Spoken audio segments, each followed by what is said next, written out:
Mais pourquoi je reviens sur lui, c'est qu'on a un Canadien qui s'appelle Frederick Banting. Frederick Banting, c'est la insuline. Il a gagné le prix Nobel. Tu sais qu'est-ce qu'il a eu? Il est allé chercher les mémoires de Ichiro. Shiro Ishii. Ils ont les mêmes lunettes. Ouais. Et ce gars-là, cet homme-là, c'est le gars qui a eu le plus gros laboratoire au monde d'anthrax. Oh, shit. Au Québec. Au Québec. Dans Number le one, baby. Numéro au un. milieu du Saint-Laurent, qu'on appelle ça l'île Grosse-Île. Cette Grosse-Île était une île qui était utilisée pour pas les réfugiés, mais quand les Irlandais, après la Grande Famine, sont venus tous au Canada, On le laissait là-bas. on les laissait en quarantaine. Puis Parce tout qu'il y ça. avait des S'il y avait maladies. des maladies Ouais. ou quelque chose de même pour voir, et après, on les amenait dans la population. Mais Grosse-Île, après, plus tard, est On utilisé. devrait continuer de faire ça avec les Irlandais. Ben, oui, exactement. Mais Frédéric Banting, lui, il a été assigné pour avoir le plus gros laboratoire clandestin. Et le Québécois ne savait pas. On avait des U-boats nazis qui tournaient autour du Saint-Laurent ici. Parce qu'on pensait qu'il y en avait un, mais il n'y avait pas de preuve encore. Oh, alors eux, ils investiguaient. Oui, ils enquêtaient ici.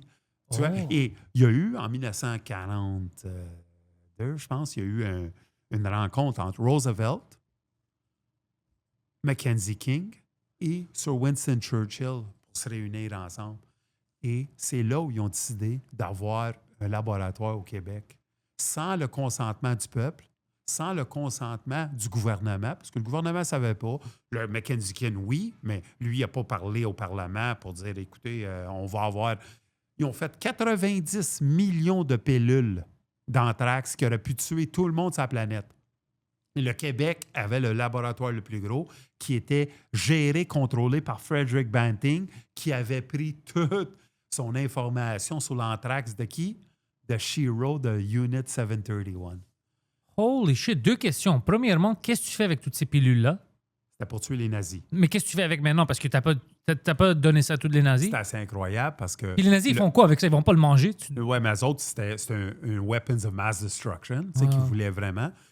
Quand ils ont dit que c'était trop dangereux, ça pouvait tuer plein d'Anglais, plein d'Européens, ils ont pitché ça dans du formol. Et à ce jour, on ne sait pas c'est où, mais on le sait que c'est dans le Saint-Laurent, ici au Québec.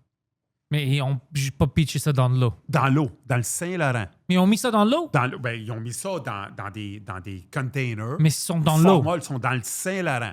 Ça, tout le monde, l'histoire est là. OK? Attends, ça peut pas nous tuer? Ben oui, ça pouvait nous tuer. Ça fait 70 ans que c'est là, 80 ans que c'est là. Ça peut être mangé, toxique, puis personne. Et toute la documentation a été brûlée.